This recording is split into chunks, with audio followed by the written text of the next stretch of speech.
The business decisions that led Klay Thompson to departing from the Golden State Warriors. Who was in the wrong? Where did it go wrong?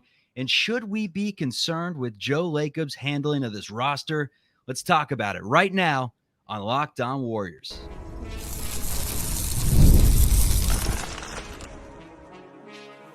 You are Locked On Warriors, your daily Golden State Warriors podcast. Part of the Locked On Podcast Network, your team every day. All right, time to lock in, everyone. Thank you for making Locked On Warriors your first listen of every day. We are free and available wherever you get podcasts and on YouTube, part of the Locked On Podcast Network, your team every day. Today's episode is brought to you by Gametime. Download the Gametime app, create an account, and use code LOCKEDONNBA for $20 off your first purchase. Terms apply. Filling in for Kylan Mills today, who is on assignment. I'm Chuck Walter, formerly of 95.7 The Game and CBS News Bay Area, KPIX, where I covered the Warriors' 2022 title run.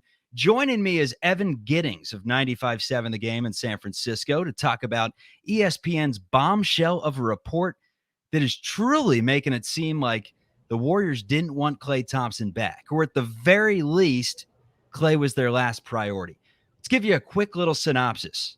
Dubs owner Joe Lacob invites Klay to a round of golf in mid-May in Los Angeles. It was strictly golf. We're talking no discussions of contracts, the team as a whole, why Klay was a lot frustrated the year prior.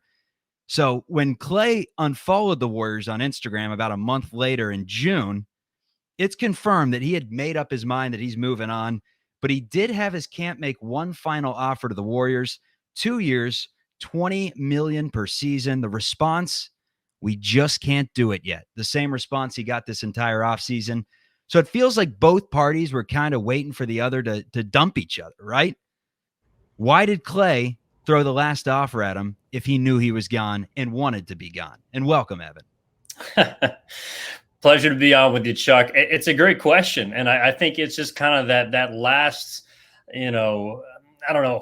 olive branch you throw out to a dying relationship, and you just hope and pray to God that maybe someone sees the light. But at the end of the day, whether it was disrespectful, whether you felt like it was respectful, it was a necessary divorce. And I think going back a year ago to around this time, you could kind of see it coming. The moment that Draymond Green signed 4 years, $100 million, put pen to paper, the Warriors also, at the same time, extended a 2-year, $48 million deal to Klay Thompson. That was something that I felt like was a little under par, considering he's a member of the Big Three. He clearly felt like it was as well. I never felt like he was going to accept that offer. The Warriors obviously didn't either. And from then on, there really hasn't been any communication from Joe Lacob. So the fact that he took him to the Riviera and they didn't discuss anything as far as financials, as far as a future in Golden State, to me was just the ending.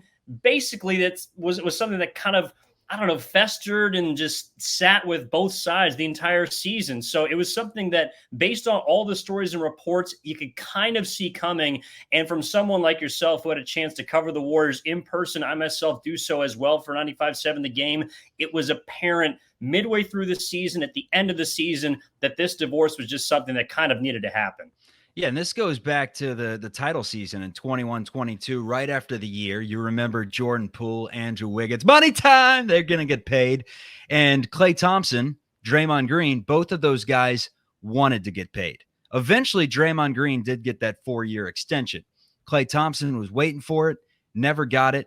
But if the opportunity arose at the beginning of the season, or last offseason, I should say, for that 2-year, $48 million deal, like I've heard that the reports are alleged. If he had the opportunity to put pen to paper, why didn't he do so? Did he truly want to be a Warrior? Did he say, you know what, I'm going to feel out this season and we'll see what happens next offseason? Yeah, I personally think the Warriors knew that he was not going to say yes to that contract offer, which was why it was extended in the first place, which is why now we're discussing who's at fault, who's to blame, why is Klay Thompson no longer a Warrior, why isn't he wrapping up with Steph Curry and Draymond Green? And I think it's because the Golden State Warriors have tried to play the optic, the PR game, far more than they've tried to play with Klay Thompson's side of things. And that could be completely understandable. Klay Thompson is a player right now that is probably not worth as much as he's making $43 million last year for a player who at times was coming off the bench, was benched in fourth quarters, and of course, most notably went 0 for 10 in an elimination game. So he's probably not worth that money anymore. But the question is, was he going to be worth it moving forward? I think a combination of respect, of pride, of role, of money was all sort of that wrapped in one reason that Klay Thompson just could not put it past both the Warriors, but as well as his own, deep down his pride. So I think Andrew Wiggins and Poole certainly play into this. To me, I also think it goes back to his injury. I think the moment that the Warriors started, quote unquote, looking for a replacement at his position, he felt like his days may or may not have been numbered. And so he didn't feel like he was respected as a member of the Big Three, as a guy that is going to be a statue player, as a guy that is going to be a jersey retirement player. And at the end of the day, he felt like it was just time. And I think the Warriors were kind of hoping deep down that he might feel the same way so they could move in another direction. We've all been there. It's the classic relationship where not me. We've all been there. Come on, you're dating someone and the other person. It's the how to lose a guy in 10 days, right? You play it a little bit cold. You hope that they end it with you. Bug in my throat. And after they end it with you, then they're the bad guy. Then Klay is the bad guy for walking away, saying we extended him $48 million last offseason. We said this entire offseason to just wait a little bit, Klay. And if you wait, we're going to potentially, throw you a deal and keep you in the mix here with the Golden State Warriors. So I wonder, 2 years, $20 million. That was the last offer that was made. But reportedly, Klay was already out on the idea of coming back to the Bay Area at that point. Let's say he throws out, he does want to stay in the Bay in a hypothetical world and says, I'm going to go $15 million a year. Does Joe Lacob entertain that thing? Or was he literally just waiting for the day that Klay Thompson said, you know what, I'm going to move on. And that's where Joe just kind of said, all right, that was our plan all along. Like, what's your take on that? I think the body language from the Warriors side of things, it indicates to me that they were out. Like they did not want Klay Thompson to be a part of the team. And I think it's Klay Thompson sort of being a product or a consequence of circumstance because of the new CBA that's coming in, the amount of money that they had spent on a team that didn't make the playoffs, and the fact that Klay Thompson was a free agent. I think if things had been different, if Draymond Green had been the man up this year, or if perhaps Andrew Wiggins was a free agent this offseason, we would be in a similar situation. It just so happened that Klay Thompson was the guy.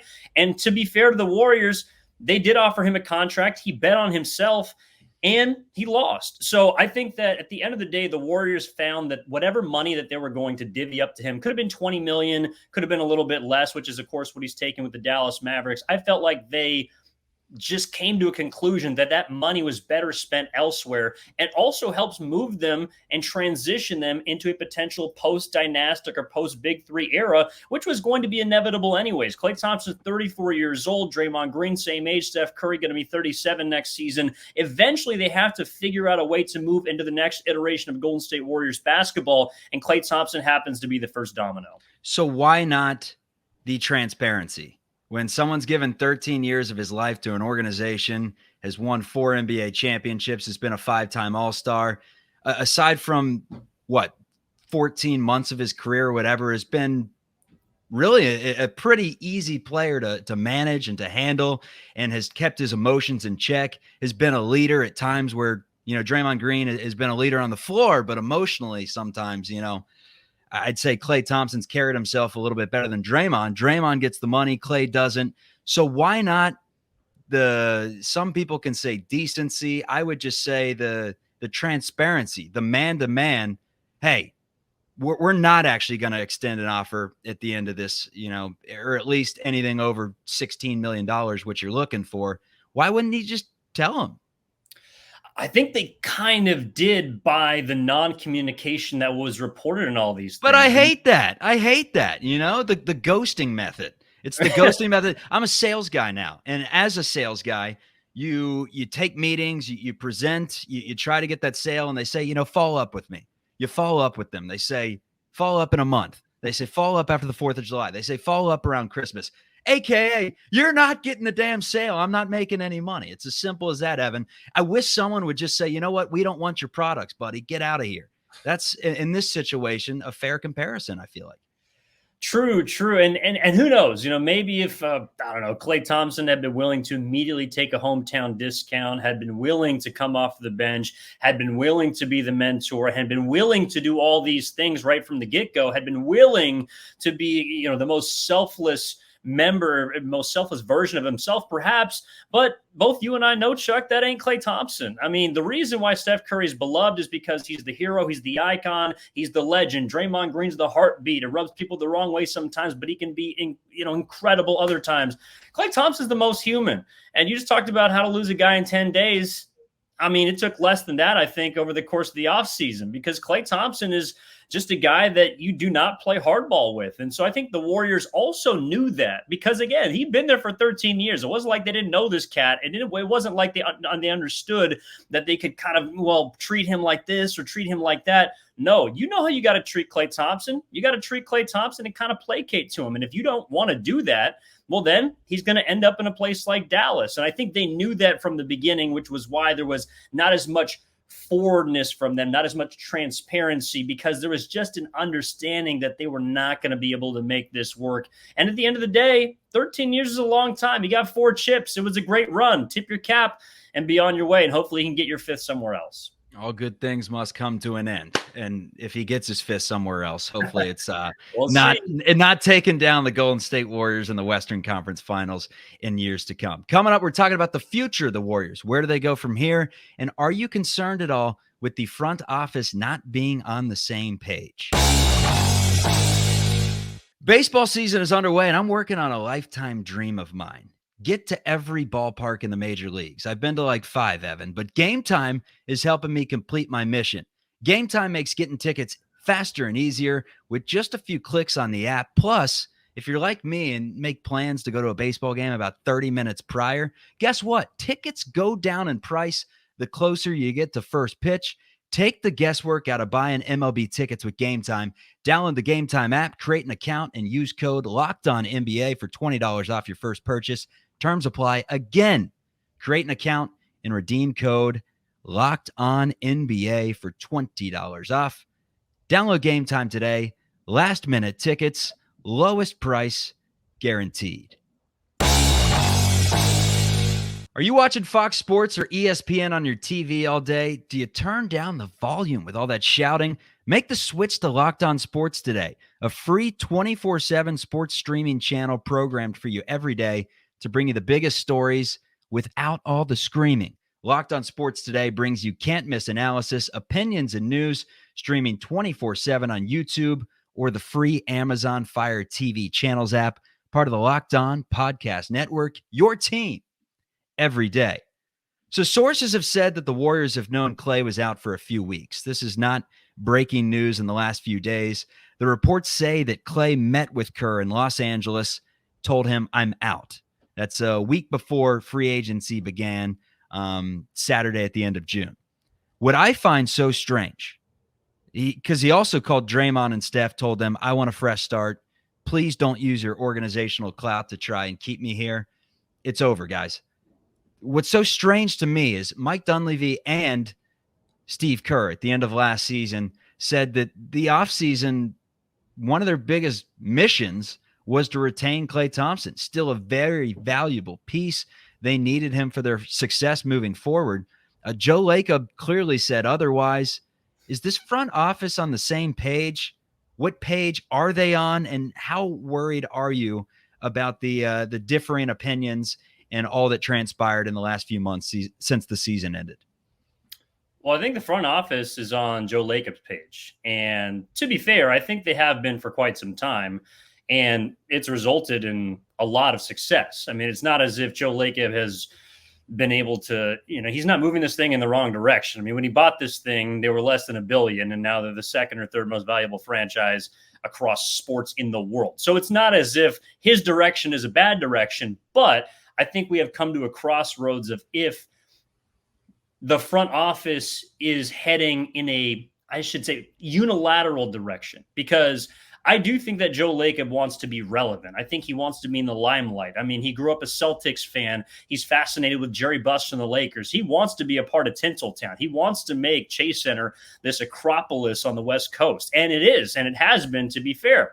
However, I feel like some members of the front office, a la Mike Dunleavy, what I've seen so far from him is Mike Dunleavy has done a fantastic job of grooming developmental pieces, being able to identify draft picks, being able to get the most out of, smaller salaries, being able to find diamonds in the rough. So if you are a team that wants to be in the limelight, diamonds in the rough doesn't sound like something that's going to happen overnight. If you want to use those diamonds in the rough, some of those pieces to go out and swing a big deal, which is what I think they tried to do with Paul George, but Steve Ballmer and the Clippers weren't playing baseball. Well, then in that case, you're going to have to take a different direction. So I do think it's not necessarily if they're on the same page. I think they're all on Lacob's page, but Lacob might need to understand that this is not just going to be patchwork material, that you can't just put a Band-Aid over this thing and then all of a sudden be back in glory, that it might take some time and that you might have to trust the guy that you hired to replace the executive of the year, Bob Myers, that you hired to help replace someone who just passed away, an all-time legend in Jerry West. So they need to find, I think, a front office kind of vision and stick to it. And that's why I think it's an inflection point, a crossroads this offseason that's fascinating to follow. The vision obviously follows something along the lines of putting a team around Steph Curry for his waning years that can at least compete for championships. With the team that's assembled right now, are we on the same page here? Like the fan base that thinks, all right, we're not going to miss a step. Let's bring in Lauri Markkanen. Let's trade potential Kuminga packages, or let's throw in a potential package with Moses Moody or some of these young players that a lot of people think still have some talent and plenty to prove this upcoming season and will be taking starters minutes this upcoming season and a big-time leap. For you, when you dissect everything that's going down with the Warriors, do you see somewhat of a rebuild coming if they strike out on some of these big-time names? And is that okay with you? Or are you in the camp that they need to go out and land someone that I don't want to just say has a name, because we don't want your name. We want your game. Someone that fits into the plan, which we're trying to still figure out what that plan is. To me, it seems like they want to be a little bit bigger, a little bit faster, a little bit better defensively, and younger, quite frankly. Yeah, I think the question is when the rebuild happens. I think right now they're trying to retool, and I think they would have been willing to retool with Paul George, who was one of my personal favorite potential acquisitions this offseason. I thought if Jimmy Butler was gettable, that was a name that they should have gone after, but of course he was off the board. We've heard LeBron James as far as trade talks. We've heard Mikal Bridges. We've heard Paul George, and now the final fish that's in the pond apparently is Lauri Markkanen.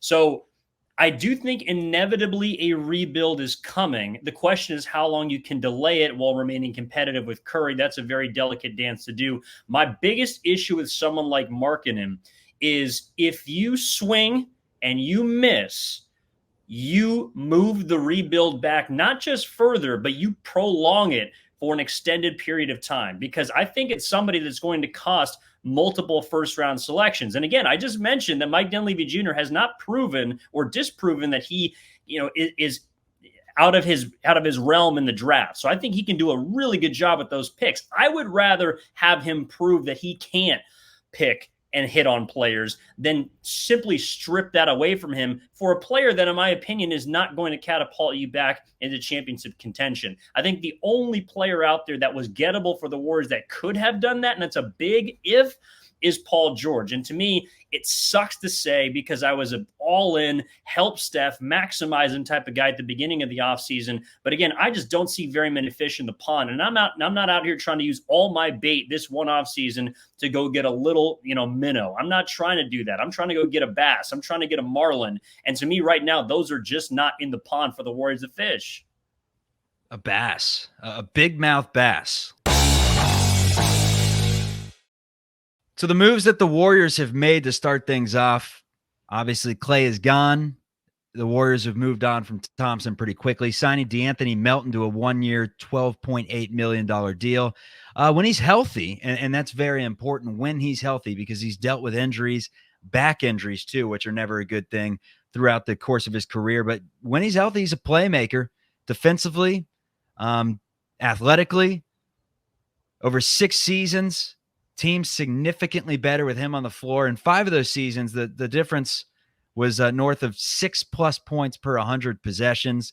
You look at someone that can be a 3-and-D type player, transitional attacker, or, if Podziemski's your guy as your shooting guard, he could be the lead guard of the second unit and really a point of attack stopper. Warriors also had Kyle Anderson on a 3-year, $27 million contract. So they get Anderson, who is really a 3-ball away from having the full package, good defender, and at 6'9" can play a little bit of that 4 position. Not the defensive stopper that Draymond Green is, but is a pretty good defensive player. So you add those two to the mix, and Quentin Post in the NBA draft, and now the Warriors are in the mix with Buddy Hield reportedly. So we could see Buddy as a shooter that replaces Klay Thompson. You also add in Lindy Waters from the Oklahoma City Thunder. He joins the mix. So the Warriors have been doing some damage. They've just been doing it with the old less is more approach, spending less money, getting more players, hoping that some of these players gel together and pop. And quite frankly, I think they're going with a more defensive, a more athletic, and somewhat of a younger approach to replace Klay Thompson and Chris Paul this offseason. So you add in the guys I just mentioned. Are the Warriors that much worse off than they were 2 weeks ago? Because it seems like a lot of people are saying that the Warriors are toast, when in reality, it doesn't seem like they got that much worse. I think it depends on how good you think Klay Thompson and Chris Paul were. I'll tell you this, they certainly got a lot less grown-ups in the room.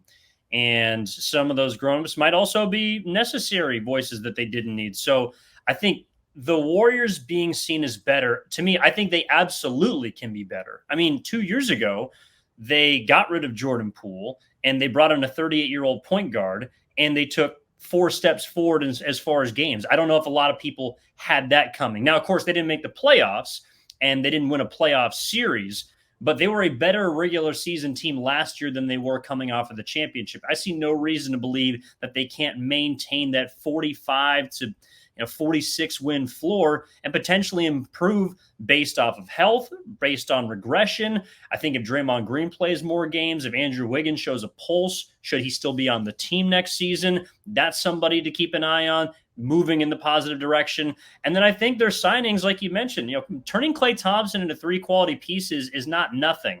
And DeAnthony Melton is somebody that is kind of an analytic darling, shot at 38% from 3 the last few years. The only reason he's probably on the Warriors is because he only played 38 games. I think his market might have been a lot bigger. Kyle Anderson is a guy who just came off a Western Conference Finals appearance. And I think also the Warriors had their eye on those 2 players from their playoff series 2 years ago against Memphis. So I think the Warriors, look, they did the best that they could, and nobody wants to hear that. But I think there's a very real possibility that they are just as good as they were last year. The difference is they won't be as flashy, and you won't have that nostalgia, that emotional attachment to a player like Klay Thompson, of course, and even a player like Chris Paul. So this offseason, when you look at Brandon Podziemski and you look at Jonathan Kuminga, Moses Moody, Trace Jackson Davis, who's the wild card? And it can't be Kuminga, because at this point, Kuminga is a damn good basketball player. Let's call it what it is. Can he ever be elite? Because he has the package and the freakish talent that, I mean, he seems like an all-star in the making to me, if he could put the pieces together. Can he be higher than an all-star and be one of the faces of the NBA? He's still young. You got to wait and see. So let's take him out of the picture of being a wild card.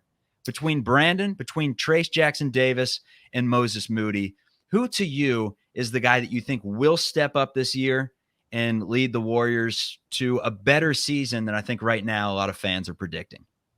I think it's the guy that has constantly lived in the shadow of Jonathan Kuminga and yet has never made a stink about it. It's Mr. Stay Ready, Moses Moody.